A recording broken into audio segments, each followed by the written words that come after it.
When I first became a mom, I actually regretted becoming a parent. I had no idea that I was going to feel that way, but I actually thought I made the biggest mistake and ruined my life. Now, that was a long time ago, and I know now that I'm not alone, and you might be feeling the same. So, I want to talk to you about why you might not be loving parenting and what you can do to change that because it is absolutely possible and it's never too late. And if I can do it, you can too. So, settle in and listen up because I'm going to share with you why you might not be loving it and exactly what to do instead. Now, if you're here watching this video, you are one step closer to being a more peaceful parent, a more engaged parent, and having more strategies at your fingertips. So I'm so happy to have you here. And because you're here, I have a favor. Please, can I ask you to subscribe to my channel and please like this video. Also hit the little bell that you see as well to be notified when my videos are released. I am here to help you. It is my mission to help you with day-to-day problems with those difficult kids that are strong-willed, that are hard to parent, that are just extra, who kind of drive the bus in our families. And for me to share my message with more people, to help more people, it really does help with the algorithm. So, just to be really honest, any like that you give me, any subscription that you have, any share that you do means the world to me. And it just means that more people will see the message that I have. So, with that said, I want to let you know that in terms of the work that I do, I come from being a really angry mom. I come from being really frustrated and not knowing what the heck to do in my parenting to get my kids to listen to me, to get them to respect my authority, to get them to really want to cooperate with me. And that would mean that I would have harmony in my home. And I really struggled for a really long time. And for me, it wasn't until I found the world of peaceful parenting that everything changed for me. So I'm going to offer you a few different reasons why you might be struggling in your parenting or why you don't love it and why you might even hate it. So here's number one. Maybe you feel like you aren't the parent you thought you would be, and maybe you feel like you're failing. There are so many moms that I talk to when I talk to them about what's going on in their parenting, where are their struggles, and how does that make you feel? So many moms tell me that they're failing, that they failed, that they're screwing up their kids, that they've done this the wrong way. It's too late. Well, I'm here to tell you, first of all, it's never too late, but I want you to know that we've been raised all of our lives as women to be moms. We've been given baby dolls from the start, right? That we are going to nurture. I mean, I remember buying little teeny tiny diapers for my Cabbage Patch Kid and wanting to have that as my baby and nurturing my baby and dreaming about what it would be like. And then when I was faced with the reality where I had a traumatic experience when my son was born that threw me for such a loop and sent me into a spiral of shame, I didn't know what hit me. I thought I was the biggest failure there was. And so what we need to do is recognize that nobody tells us that maybe you won't bond with your child right away. Nobody really tells us that maybe you can't reconcile the birth right away. And actually, that was really me. I really had a tough birth with my first child. And I had heard that some women have a hard time getting their head around the birth and need some time to process it. And I thought that was stupid. Wow, how wrong I was. Nothing like life to give you a little kick in the butt to show you how wrong you are. And I really felt that so deeply. And so, one of the things that I had to do was make peace with the mom I thought I would be and accept the mom that I am. And that means accepting my flaws, accepting my mistakes, accepting my imperfections. To be human is to be imperfect. And it is okay if you aren't perfect. In fact, you're not supposed to be perfect. We've got to just embrace who we are. And maybe that means you get a little help with it. Maybe you talk to somebody who is a safe person in your life that you can say, look, I am struggling. I feel like I can't I can't wrap my head around the mom that I thought I was and the mom that I am and work that out.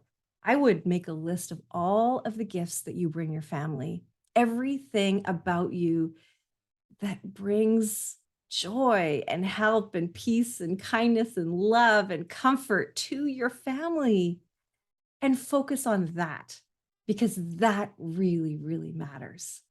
And if there's parts that you don't like, parts that you want to change, you're in exactly the right place right now watching this video because this is going to really help. Next is that my kids aren't who I expected them to be. Yeah, I totally get that. I was convinced, first of all, that I'd have girls, which I have two boys, and I'm such a girly girl. I love all the girly things. And I got two boys. And I also expected that they would be easy to parent. Oh, how funny that was. What a thought. I thought they would listen. I thought they would obey me. I thought that when I said to do something, they would do it. And guess what? Turns out I didn't have a mini me.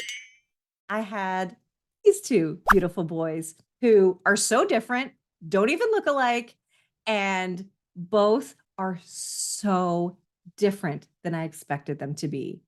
And my one son is very challenging. He is the strong-willed, difficult, high needs, big emotions, bring me to my knees kind of a kid. And he's my greatest gift. They both are. My oldest son is the reason I do this work. And so I want you to understand that our kids aren't here to just get along and just obey our every word. Our kids are really here to teach us and to help us grow. And what they're doing is just being kids. And it's us who often feel really triggered by them. And the next thing I'm going to talk about is triggers. But when you have kids that aren't what you expected them to be like, I want you to be really careful with the way you describe them and the words that you use, because words are really powerful. And so you have a child that is very different. And maybe that's negative in your mind. Maybe that's not a good thing in your mind. But one of the things that I want you to really try to do is reframe the way that you see them and the way that you describe them. And if you can go from my child is so bossy to my child knows what she wants and she's a leader, or my son is such a whiner. Oh, my son just doesn't have the language yet. So many of the things that we label with our kids are actually really temporary.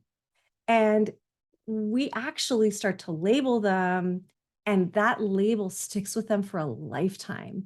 And it becomes the lens through which we see our kids. And oftentimes it's the lens through which they see themselves.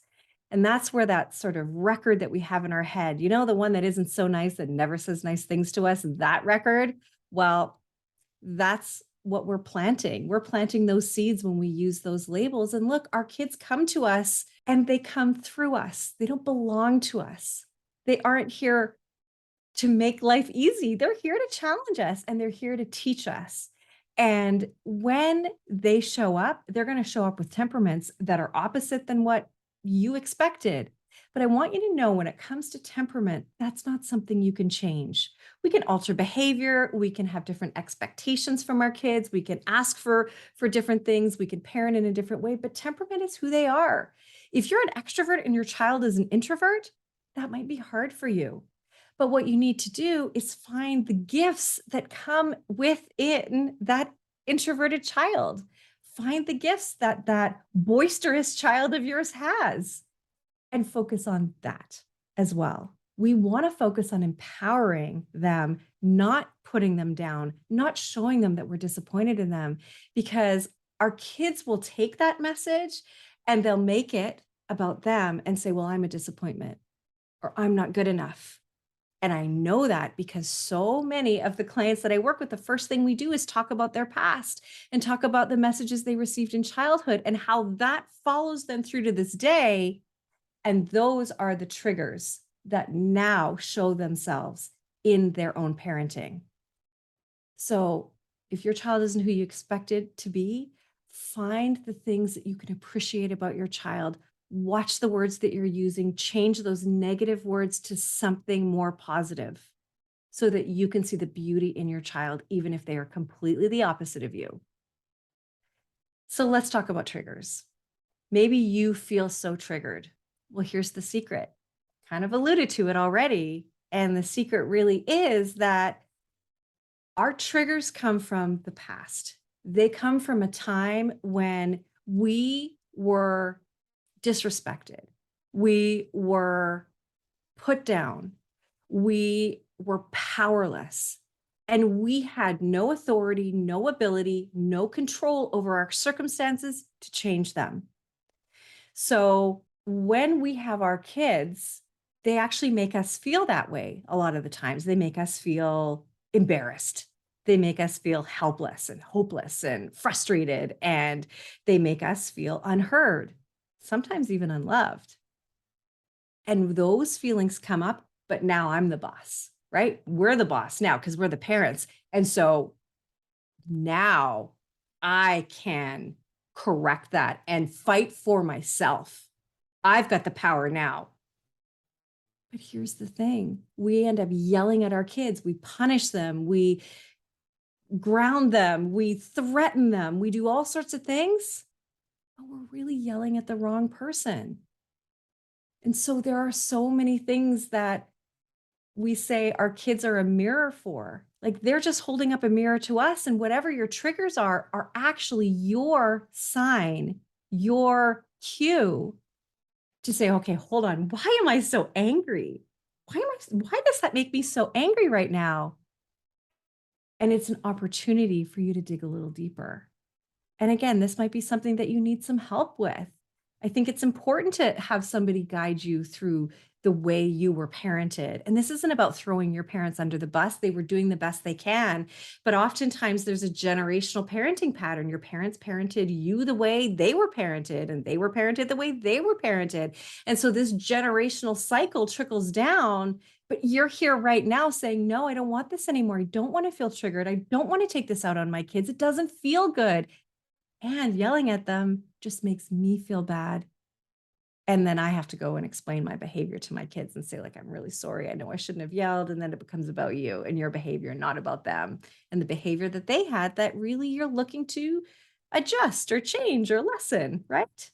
So know that when you feel triggered, it is your opportunity to get curious and say, okay, hold on. Why am I upset like this? And I'll give you an example. When I was a kid, I had a dad who was very boisterous. He was like the life of the party kind of a guy, the center of attention, all that kind of stuff. He loved to talk. He always wanted to be a motivational speaker. He did a little bit of that and all of that stuff. And I think that I'm probably more like him than anybody. And I really looked to him because, well, he was my dad. I loved him. He was really the most influential parent in my life. My mom was very influential in different ways, but my dad was really the most influential, but he didn't listen to me. And he was often not very nice to me. And he would say things like, what do you know? And, oh yeah, you've got it tough. Oh, you don't even know the half of it. Never did I have empathy. Never did he seek to understand. And it really hurt me. And so when I became a mom and my son didn't listen to me, of course, my son with ADHD, with learning disabilities, with ODD, all the things didn't listen to me. And I was enraged by it because I thought you better listen to me because I'm the boss now. Finally, I got someone who can listen to me. Again, I was yelling at the wrong person. This wasn't about me. I just needed to focus on my child and what was going on with him and not the pain that I had. right? And so our triggers are our invitation to heal ourselves over here. And we've got to remember that we just need to meet our kids where they are with their own stuff, right? They've got their own feelings and their own needs. And we often disregard that because we're so triggered and it just overshadows and our brain shuts down, right? And this is the work that I do with clients as well. So this is something I can help you with too. But it doesn't take me. You can talk to a friend as well. You can really look at what were your parents needing? What were they feeling at a time that they displayed this behavior or treated you this way? And answering those questions can really help you to understand them a little bit better. I would love for you to put in the comments what your triggers are, and maybe where do you think they're from? Regardless, we operate from the place we were hurt the most. And that's why we feel so triggered with our kids, because they just come to us willing to feel their feelings, willing to act the way that they do. And they have no idea that they are triggering us so bad. They do not mean to make us angry. They don't mean to make us feel manipulated at all. They're just doing what they're doing. They're just being kids. The next reason why you might hate being a parent is because your kids just don't listen. They aren't good listeners. I have a video on my channel on the magic trick to get your kids to listen. So you definitely are going to want to watch that for sure. In fact, I think it's the highest watched video on my channel so far. I know it's a huge problem and I know that it frustrates parents. Here's what I want you to know, that even the best child, even the most obedient child, only obeys, listens to us, follows through on directions about 80% of the time. So you're never going to get 100% anyway. And our kids come to us, and this is so important. They come to us, one, fully willing to feel their feelings no matter what. They're not embarrassed by them. They don't mind having a meltdown at all. I mean, they don't want to. It doesn't feel good, but they don't feel the same pressure and embarrassment that we do. And they don't come to us with a fully grown brain. We have to know that. We have to remember that our kids grow and their brains grow from the bottom up.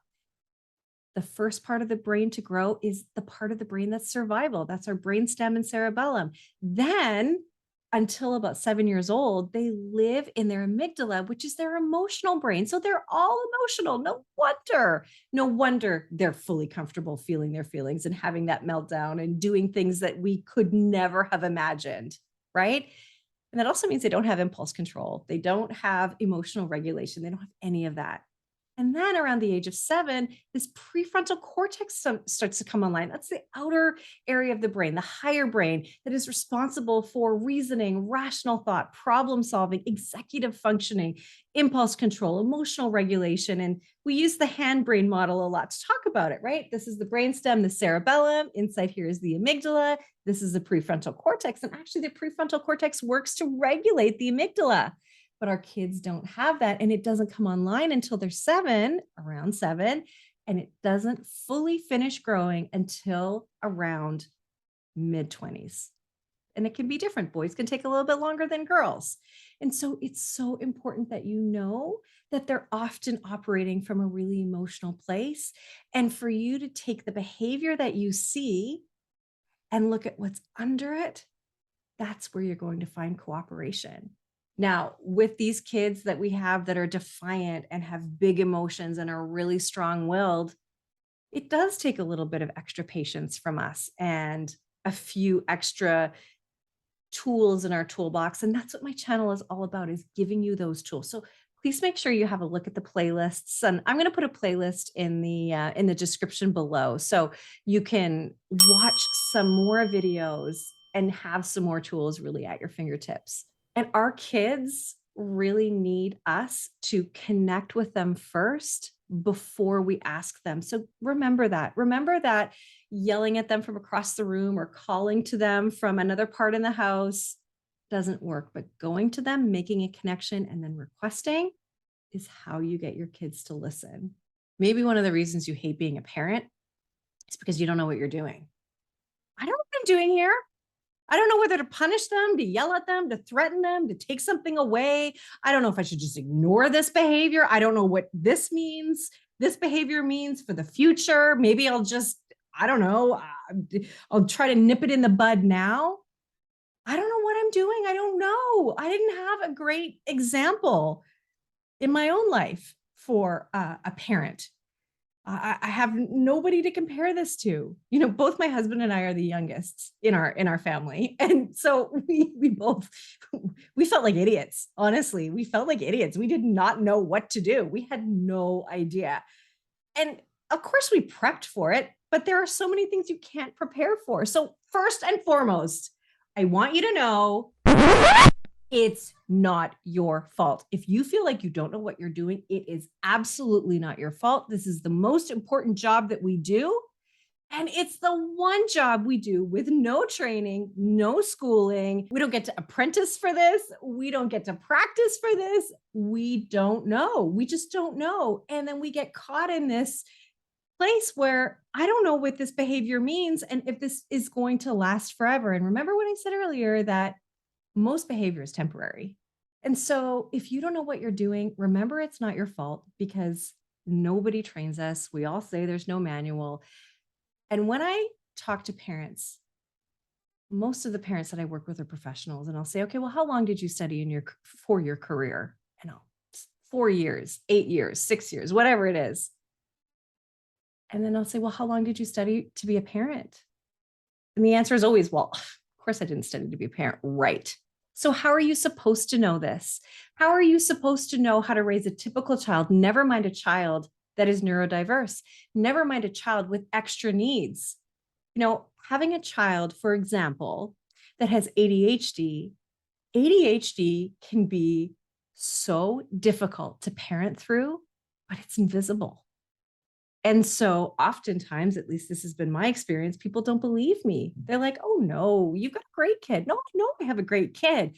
And there's two of them. There's one that shows up like this, who is friendly and has great manners and is the cutest and the sweetest and wonderful. That's who he really is. And then there's the kid that is at home that has massive, wild tantrums, meltdowns, can flail himself on the floor for, he can outlast me. He can outlast all of us. He cannot handle hearing the word no. What am I supposed to do with that? I don't even know what to do with that. And I'll tell you, it took us years to get a diagnosis. It took us years for people to actually take us seriously. And we know now what's going on with my son, but it took us a long time. And it is a really dark road that you go down and you feel so alone. So it's not your fault. And you are in the right place. If you're looking for help and support here, that's what this video and all of my videos are all about. And so I want you to know that it's okay to ask for help. It's okay for you to put your hand up and say, okay, I don't know why I'm not getting the cooperation. I don't know why it is that I can go to work and feel confident and feel capable, and people listen to me, they respect me, my thoughts, ideas, my words matter. And then I come home and it is the exact opposite. My kids don't listen to me. I don't get any respect. I feel completely and totally powerless. Nobody wants to even listen to me at all. They don't even want to hear my voice anymore. I actually don't want to hear my voice anymore because all I'm doing is yelling. And so for you to say that I need some help, whether it's therapy, whether it's with a coach that can help you through and give you strategies, whether it's with your best friend, letting somebody in just helps us to drop the facade of perfectionism and allows us all to be just a little bit more real, a little bit more honest, and allows other people to say, hey, you know what? I am too. I'm struggling too. And asking for help makes the other person feel good. We want to help each other, right? We're wired for connection, as Brené Brown always says. And to ask for help is not weakness. In fact, it is the ultimate. It is the ultimate declaration of strength to say, yes, I do need help because I want to do this the best way I can. I want to be the best mom I can be, the best dad I can be, the best parent I can be. It really matters if you ask for help. So please do that. I'll admit, sometimes I fall victim to this too, and that is comparing myself to others. How often have you scrolled through social media and been like, wow, must be nice. Must be nice. You can have a family vacation where everybody seems to be getting along. or must be nice that your kid already got his first job or got his license already, or must be nice that your kid seems to get every gold star in the class and mine's the one that always gets the note home saying he did wrong again, or he's not reading at the right level, or she picked a fight with somebody. It is exhausting, and comparison is the thief of joy. And we have to limit the time that we are comparing ourselves to other people's lives and other people's experiences, because I can tell you right now that other people have got their stuff too. I know it. I know it. And I was the kind of person who shut myself off from everybody because I didn't want anyone to know anything about me. I didn't want anyone to know that I struggled so much. And so I would take my kids to school in the morning. Morning was a disaster. I would be crying half the time. I'd be frustrated. I'd be certainly yelling, but then I would feel so ashamed and see all the other moms and dads walking their kids to school. I'm fighting back tears and I'm feeling like, oh, I am the worst mom ever. I hate myself. I hate that I am this way. I don't know why I'm this way. And then I would see like that group of moms, sort of like the alpha moms, right? Who I would completely ignore. Their kids were the same age as my kids. I thought for sure they knew that my son was wild and they probably had heard about him misbehaving in class. And so, of course, I thought that was a reflection on me. It's not. It's not. And so I know now, I know better now. I know that other people have struggles. And even those moms, I remember talking to one mom and she's like, yeah, I don't know why he's always so nice to everybody else, but at home he's certainly not nice. And I'm like, oh, you too? Oh, thank goodness I'm not the only one. Oh, that is huge. And so that's why this whole perfectionism thing needs to go away, because we just need to be real. Like, yeah, this is hard. And I love my kids and I'm dedicated to doing this right. And I can learn some different ways, but please don't compare yourself to other people, because it will hurt your heart so much. And then you'll have these expectations for your kids that they can't possibly measure up to. And then you will have unspoken expectations, and your kids will feel like they're not measuring up.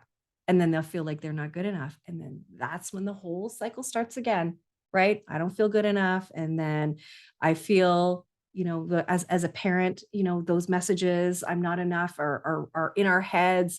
And then we feel like we're failing. And then we react from that place, and so on and so on, right? It's a vicious cycle. So stop it now. I have this sign in my house that says, family, may this house be filled with love and laughter. And I remember when I got it, and I was like, yeah, it's a great sign. It's a great sign. But I wish it said love and like obedience. It's what I thought. I know. I remember thinking it. I was like, fun. I don't want fun as much as I want obedience, to be honest. But one of the reasons why you might not be loving parenting is because you're not having enough fun. I am, if I do say so myself, a naturally fun person. I mean, again, if I do say myself, I think I'm pretty fun. I love to have fun. I love to laugh. And I just love to be silly. And I lost that for a bit. For me, it was all about getting my kids to listen. Like, you need to do what you're told. I don't want you to lose focus for a second. If you were to have some fun, then I'm going to lose control of the situation. And so I ran a really tight ship.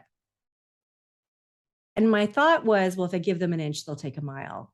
But do you know what? One of the best ways to connect with your kids is to have fun. And I know now how powerful play is. And so I talked to my kids in different accents. When they were a lot younger, we had different days where we had a certain saying that we tried to apply to everything. And we did it based on Skylanders, if you remember Skylanders. And we would pretend to be mannequins sometimes. Sometimes my husband and one of my boys would go in one area of a park. My another son and I would go to another area. Then we either pretend to be mannequins, or we'd pretend like they were long lost relatives we'd never seen before. And, like we would just do all sorts of silly things, right? Backwards day, pretend to get super mad over something that they did right. I also would go to the tap and like put like little drops of water and pretend to cry and do all sorts of silly things.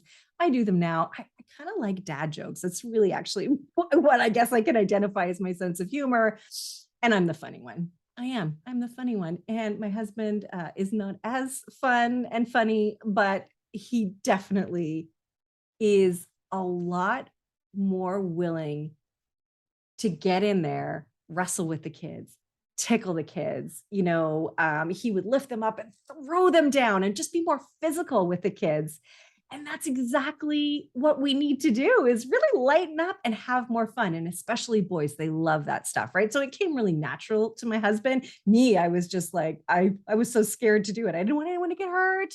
I didn't want them to hurt each other or anything like that. And really it was a way for them to connect. And so that wrestling piece, that, rolling around, laughing and tickling and stuff like that is all really fun. There's got to be some rules and boundaries when it comes to that physical play, but it can just be so much fun. And our kids love it. They really want us to lighten up. So when in doubt, do something fun and silly. And in fact, a lot of problems can be solved with humor, with not being so serious and not taking it so personally. And here's the thing, when you're having fun, it's fun. You're going to be laughing more, smiling more. You want your kids to see you joyful, not just sticking to the rules and the schedule and everything we have to do. Give yourself permission to play and have fun. The last one, and I've saved this one for last for a reason. Maybe the reason why you're not loving being a parent is because you don't take any time for yourself. Taking time for yourself is number one for managing anger in the home, because we all have needs. And if our needs aren't getting met, then we're going to start to have feelings about the fact that our needs aren't getting met. And maybe we're blaming our partner. Maybe we're blaming the kids. Maybe we're just blaming ourselves. I mean, that's probably what we're doing for sure, is blaming ourselves because we're just so hard on ourselves.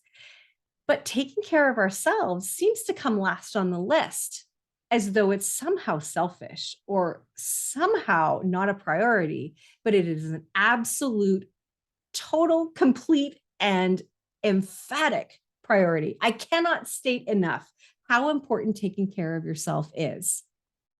I always like to use this example.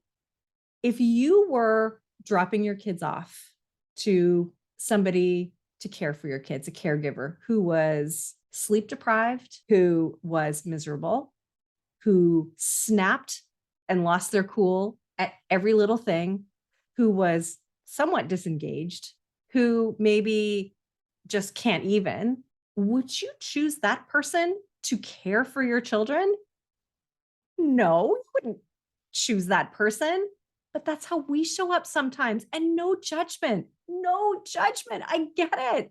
We just have put ourselves last when in fact we need to put ourselves first. Yep. I hear you all say easier said than done. I know, but we've got to find a way to carve out more space for ourselves. And what does that mean? It could mean saying no to things. It could mean saying no to the play date that you just can't do. It maybe means saying no to doing a bunch of Play-Doh at the kitchen table because you just can't handle the mess today. Maybe it's saying yes to having somebody come and just clean your bathrooms and your floors. Maybe it's saying yes to going out with your friends more, saying yes to exercise, saying yes to doing nothing. Doing nothing isn't a crime. Sitting and looking out the window, reading a book is not a crime. You don't have to fill every part of your day with something. You can also say no to another sport for your child. You don't have to pack it all in all at once. You've got to do what works for you and works for your family. And I think that's one of the things that we've learned over the pandemic years is that less is better. When we've all had to stop doing all the things, it's like, oh, whoa, this is what life could be like. Okay, we maybe don't need to do all the things. Do what's right for you. Maybe all the things is what's right for you. That's okay too. There's no right or wrong here, but make sure you're putting yourself first. It's that important. I know it sounds cliche, but you cannot pour from an empty cup. You don't want to give your kids just the scraps. Remember, this is the most important job we do. So let's get in fit shape to be as present as we can be, to get our needs met so we feel good. And we have many different categories of needs, right? We have needs for connection with our friends, our family, with our spouse. We have personal needs, need for sleep, for exercise, for nutrition, and so much more. And our needs have to get met so that we can be there the best way we can be there for our kids. Doesn't that make sense? So while you're at it, while you're commenting, comment on the need that you have and what you're going to do now to get your needs met. What are you going to change? What are you going to start to do? Are you going to start saying no, or are you going to start saying yes? So if this really resonates with you and you feel some gaps in your parenting and you really would like to look at some ways to change and have some strategies that are unique to your family for your experience, this is what I do. And I really want to invite you to book a call with me. The link is below in the description. And these calls are called family checkup calls. And it's all about you showing up and me giving you the space without any judgment or any criticism, completely confidential, and just listen to what it is that you're going through, what it is that you are struggling with, so that I can share with you how I can help and support you. And if you and I are a fit to work together, because helping families is what I do. I want to help you to feel more confident, more in control, and less powerless, less triggered, less frustrated. I also want you to feel more calm and more patient and help you to connect with your kids in a different way, because having that deep bond and that deep connection with your kids feels good. And that's where they want to cooperate with you. That's where we lose the disrespect and the disobedience. And what that allows us to have is harmony in our family, even if we have a difficult child, even if we have a strong needs child that tends to drive the bus in the family. I'll show you how to get back control. And it's all about having a family that you enjoy being with, that you can do things like even the simple things like going to the park, going to the store without it being so frustrating, without the kids fighting, without you losing your cool, without feeling embarrassed, without all of the stress and struggle that you've been facing, and showing up in a way that gives you a whole different family dynamic. That's what I'm here to do. So with that said, book a call with me. I would love to talk to you. And I have spots every week to talk to people just like you. So please do that. And it's completely free. So do that. I can't wait to talk to you. And of course, please do subscribe to this channel. I would love for you to subscribe. It does help me as well. If you like the video, if you make a comment, if you share this, because the algorithm really does like that. And I'm here to help you. And if you don't mind helping me, that means the world to me, because of course, the more people see my work, the more they realize that this parenting journey is difficult and you're just not alone. And there's people out here like me who care and who have the strategies to get you to a new place, because I've been where you are and I can show you how to get where I am. So thank you so much for being here. Thank you for watching. Don't forget to watch this video, because this is going to help you be more calm in your parenting. And also there's a link to a playlist that I promised you earlier that you can watch below as well. So again, thank you for watching. Thank you for being here. Bye for now.